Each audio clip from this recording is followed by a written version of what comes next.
Hey there guys, this is Obsidian Chill. Got another video for you today. This is the Convergence of Unmaking Elite, the Mordru boss. Now, there wasn't really much of a point to upload the first and second boss because you've essentially already seen that in my test server video. I can link that in the description if you want to see what the first and second boss would look like. But until there's like a smoother run or like a smooth quick run or a feat run, something like that, it doesn't make sense to show the entire video for the purpose of this. I just want to show you the last boss because you didn't see it in my test server video because it was a little bit different from test server, as well as the boss, we didn't actually complete it. So, this is going to be the raid here. I'm not going to really touch on the mechanics of the fight.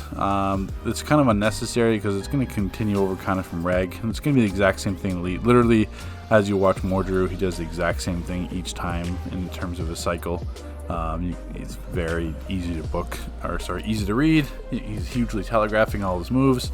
It's essentially just on the players to survive the blue balls at the spawn and the triplet phases, and as well as not getting pushed off, which unfortunately falls into like half RNG, and that's pretty much where the difficulty lies. So the reason why I'm doing this commentary is, well, first of all, we beat it last night around 7:30, something like that, but I wasn't going to upload it then because I'm not going to kill my analytics just for a video. And I wanted to discuss, there's been some comments in terms of the difficulty, in terms of the test server as well. See, this raid and this DLC so far, like, I mean, I haven't really touched on the bounties open world yet. I think I've done them once each, but I mean, I did the Elite Alert too. So this DLC so far is the byproduct of something being incredibly rushed. Now, I can't speak directly to why this DLC seemed to be incredibly rushed. I can make my own assumptions or draw my own conclusions in terms of this has something to do with like the PS5 release on, what is it, the 12th or 11th or 12th. So they were trying to rush it out a week before, so maybe their DLC could see some playtime before a bunch of PS players or a bunch of their population switched to newer games. Or they had something to release to say, hey, you know, you just guys got your brand new PS5, this game that's, you know, 10 years old, we just released this brand new DLC, looks beautiful. Because I mean, the raid does look really nice, the open world looks nice, like, so it's really graphically pleasing to like a prospective player. So maybe that's why they did that, saying, hey, look at our new shiny thing we've got on the game for the PS5 release. Or it could be something completely different. I don't think it has anything, like, I know in the past they've pushed DLCs quickly to make, or like time capsules quickly to push during their like financial quarters, just to make kind of sure it hit on the previous year, but I don't think that really applied this time. So I can't speak to why it was incredibly rushed. It was literally on a test server for a week and a half. So the Elite Raid was even less.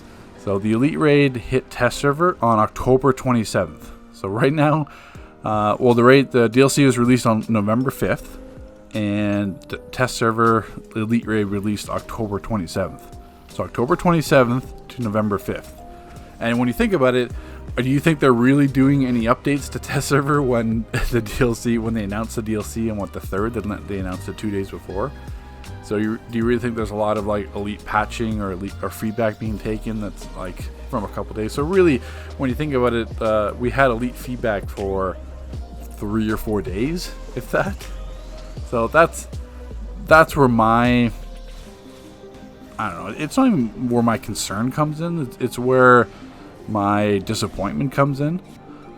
That essentially this raid's going to become like live tested, where there's so many balance passes that have to happen. The first boss is a complete joke. Like, if I can day one solo the first boss as Atomic, like, really? Like, the whole point of Shadow Trigon is that he's supposed to be heavily countered. So he's doing multiple counters, hand blasters, uppercuts. He's doing like brawling, hand blaster combos. And Atomic, I'm just ignoring all of it.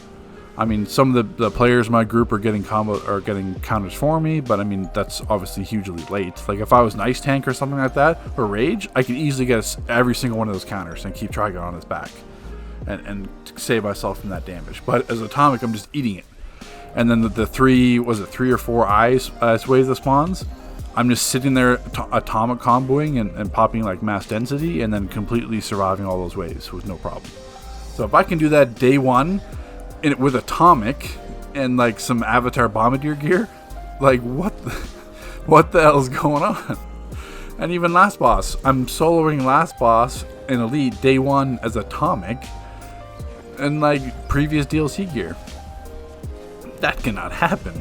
Like, we go from Fractured Godsphere Elite to this, like, it's like night and day. Like, the way I compared this DLC so far is like to Earth 3, like the Pan Elite and like No Escape. Yeah, I'm pretty sure it was Pan Elite and No Escape. But whatever DLC that was, I'm pretty sure it was Earth 3. But I mean, yeah, I mean, the Elite Alert isn't even more of a joke. Like, literally, the first time we went into it, it was 15 minutes. Like, what? Same thing as Atomic. The final boss, I didn't know what mechanics changed because I didn't have a chance to do the Elite Alert after the final balance pass. And then we go into it, I'm just comboing. I'm just sitting there comboing, and that's it, and we beat it. So, and we even got 2 25-point feats.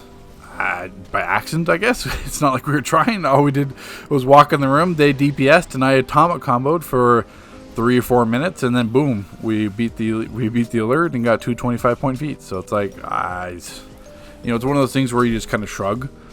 So there's so much potential in this development team. Like, they had so much improvement from Fractured Godsphere Elite that I don't know what happened this DLC. But at the same time, I don't know what they were going for this DLC. Like, if they were going for something quick and easy, kind of like to end the year, or is more relaxing. I mean, I can't see this DLC being like a 6-month or 4-month DLC. Like, I mean, by Christmas, this entire thing will be done. So I'm hoping some stuff will change.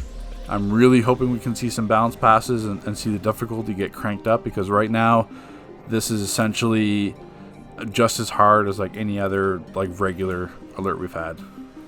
So take care, guys. Thanks for watching.